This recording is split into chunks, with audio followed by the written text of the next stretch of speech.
just don't wear them. And if you really want someone to blame the girls, because they pretty much ruin everything. They ruin the dress code. Well, ask Adam. Look at Eve. It's really all you really get to get to. Okay, you can really go back to the beginning of time. So it'll be like that the rest of your life. Get used to it. Just keep your mouth shut. Suck it up.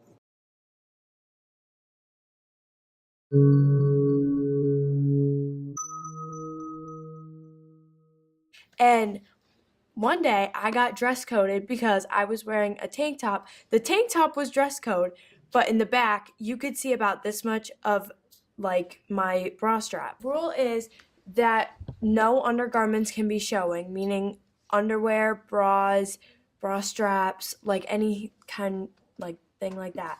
How is that going to be distracting in the first place? How is that little piece of part, how is someone going to stare at you for that long and notice that and be distracted? The first time I was dress coded was in 5th grade.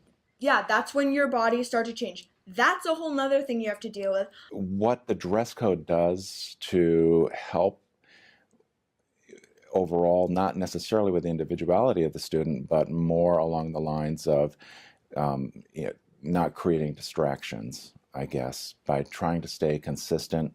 Distractions would be things like midriff, the cleavage, the back, anything showing from the behind, underwear, bras, that kind of thing, is very distractive when it comes to visual. It was a summer day, and I didn't realize that the dress code had changed and they were not allowed to wear tank tops anymore.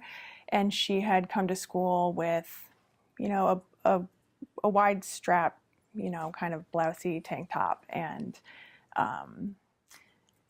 so she was called down to the office and told that her shirt was not dress code. And luckily I was home at the time, so they called and asked me to bring a shirt down for her, which I did. What the dress code is trying to do is just trying to create a standard so that everyone is treated the same, everyone acts the same, and are similar anyway. I was pretty angry. I said, I can't leave to bring her a new shirt. This is ridiculous. And they were going to make her wear a shirt from the Lost and Found in the nurse's office. And I said, that is not happening. So I came and picked her up and I brought her home and explained to the school that, I was going to be writing a letter to the Board of Education. And when you take a kid out of the classroom to go to the nurse to change their clothes or to call their mother and have to wait in the office until their mother gets to the school to bring them something, is making them miss part of their learning.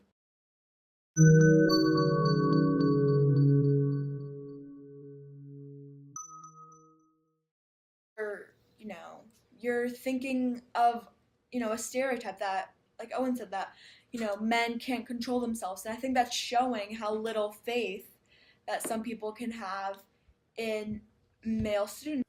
There's really no tolerance for toxic masculinity, and our boys need to know that they need to treat girls and women with respect, and girls need to feel comfortable in what they're wearing all the time. We absolutely want the dress code and all policies to be equal across the board.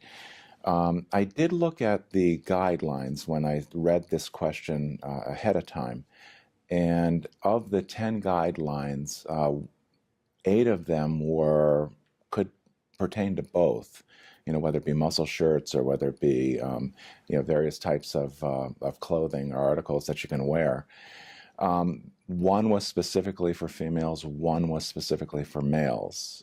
So it looks like it's fairly balanced, at least in the guidelines. How it's interpreted by the administration or teachers or parents can be more subjective. I wrote a letter, so I started calling around the other schools in the region to see what their dress code was, and I used that data in my letter. And I sent it along, and I was told, well, we'll see what happens. They're a stakeholder within the school. Certainly should have a voice. along with the teachers, along with the administration. Parents are also many times supportive of the students and their voice, and they should be heard as well. Well, the best way is certainly through student council to bring concerns to the administration and let them know what they're thinking.